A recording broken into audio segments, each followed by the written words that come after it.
Welcome to Below the Net, presented by Bracket Sportz, where ball matters. We haven't had an episode because took a little bit of a hiatus after reviewing the classes in West Virginia with Scott Strode and West Virginia Prep Hoops, all the way from single A to 4A.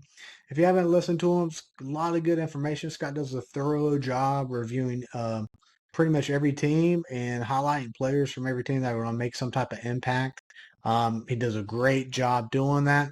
So if you haven't heard from him, please reach out to Scott Strode on Twitter. You can go to Blue Chips Nation. You can go to West Virginia Prep Hoops West Virginia, or you can go to Scott Strode himself, and he'll have all types of details moving forward in 2025. We're halfway through the season, and that means that we're getting ready to come on some tournaments. I know the Greenbrier is getting ready to throw a huge tournament this coming weekend. It's going to be a lot of fun. And you got one here at West Virginia State at Institute. The Yellow Jackets there will be playing there at one of the best facilities in the state as far as Division II. And it should be real exciting with Snyder of Berlin Utz Snacks. Really long title now compared to last year, but that's what we're rolling with. I think I want to at least show up to one day. Last year I was able to go to 3 days, and it was a real blast. I was there with Kevin Moses, able to see a lot of people throughout the state that are in the arena as far as high school basketball and travel basketball as well. So very exciting to see a bunch of these teams compete.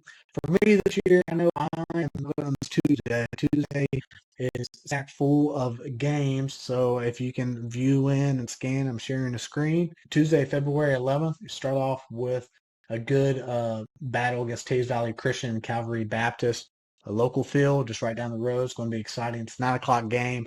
Probably going to let some students out to go watch that. Then at 10:30, they have Scott versus Grafton. 12 o'clock at noon, the girls get some action, first time for the day, Riverside versus Scott. The boys will play it at 1:30, Parkersburg versus Spring Valley. Right behind them, the girls will go ahead and compete for Parkersburg and Spring Valley. You got Ravenswood and Prestonsburg, 5 o'clock, 6:30, Tug Valley and Summit Christian Valley are battling out, and then they're going to finish with a real late start, 8 o'clock, Sissonville versus St. Albans. So I'm really looking forward to getting there on Tuesday, watching and highlighting boys and girls throughout the day. Right before the state championships up in Charleston. So it's going to be a real exciting year. Once again, single A, quad A, bunch of competition. A lot of the southern teams are participating with some mixture of a bunch of the northern teams. So it's going to be really tournament. Hey, I did want to follow up some college football, so I'll segue into a few different things. But hey, I am a big Ohio State football fan. I got a helmet right here too. Let me go ahead and show you that. But yeah, it's still in the case. Never really took it out. But hey, we're national champs.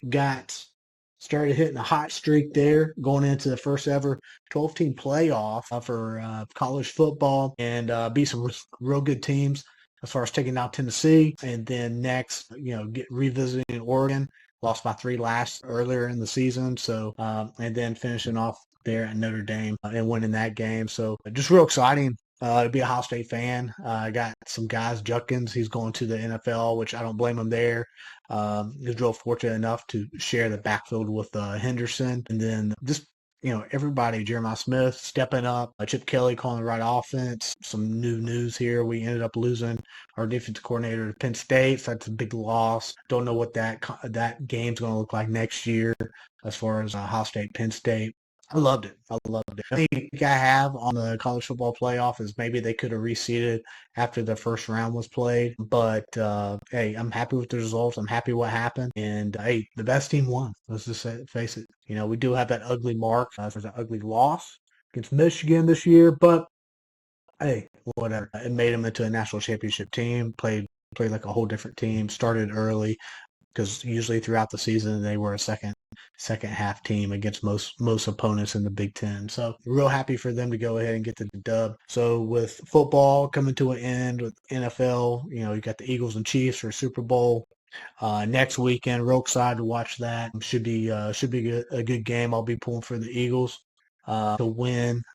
But we're getting ready to start travel basketball, and most states like Tennessee and Kentucky, they've already started. They got some early tournaments going on after the school season, getting ready to happen. But here at Bracket Sportz, I wanted to highlight our first two tournaments at the beginning of the year, March 1st and 2nd, down at Marshall Rec in Huntington, West Virginia.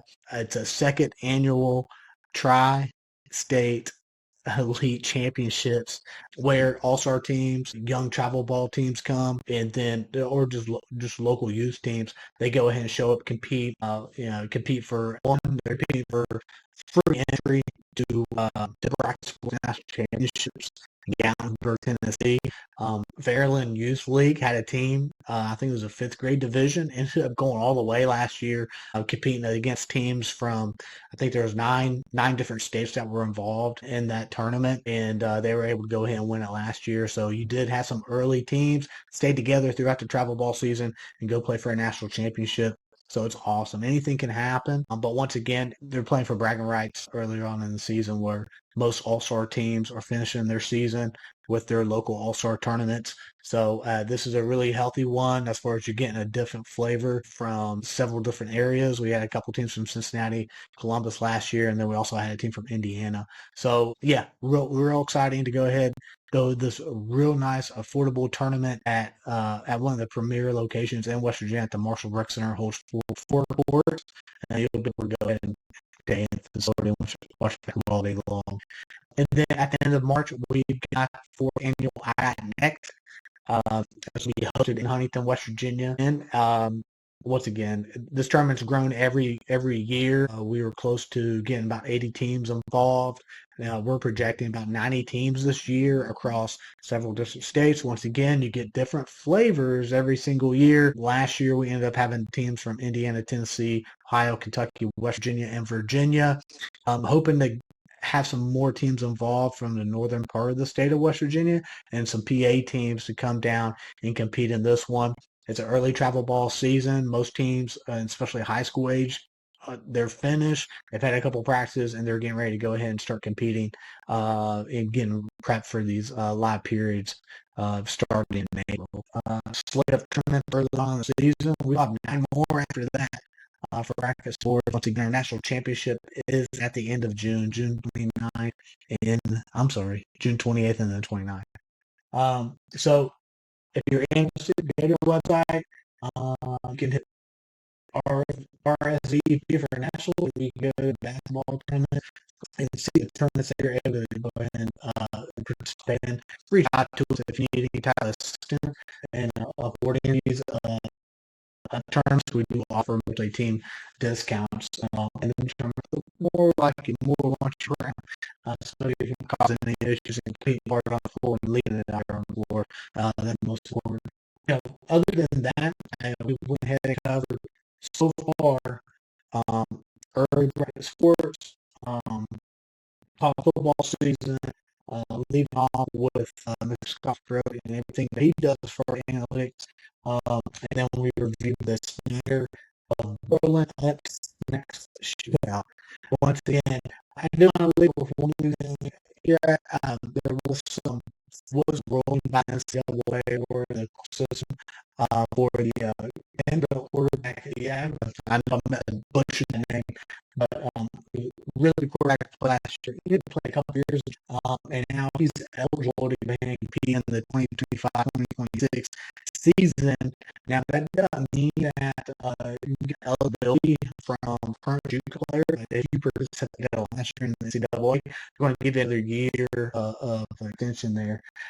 This is going to have further rulings.